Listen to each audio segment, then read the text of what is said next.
بسم اللہ الرحمن الرحیم۔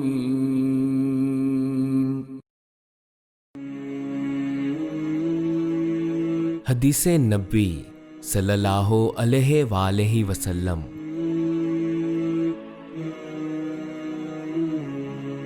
حضرت عائشہ رضی اللہ عنہا فرماتی ہیں کہ ایک دن رسول اللہ صلی اللہ علیہ وآلہ وسلم ان کے پاس آئے۔ اس وقت ایک عورت ان کے پاس بیٹھی تھی۔ آپ نے دریافت کیا، یہ کون ہے؟ میں نے عرض کیا، فلاں عورت، اور اس کی نماز کے اشتیاق اور پابندی کا ذکر کیا۔ آپ صلی اللہ علیہ وآلہ وسلم نے فرمایا، ٹھہر جاؤ، سن لو کہ تم پر اتنا ہی عمل واجب ہے جتنے عمل کی تمہارے اندر طاقت ہے۔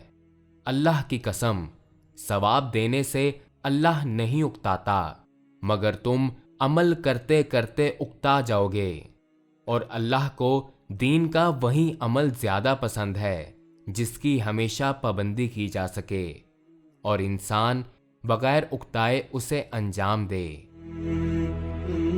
صحیح بخاری حدیث نمبر 43۔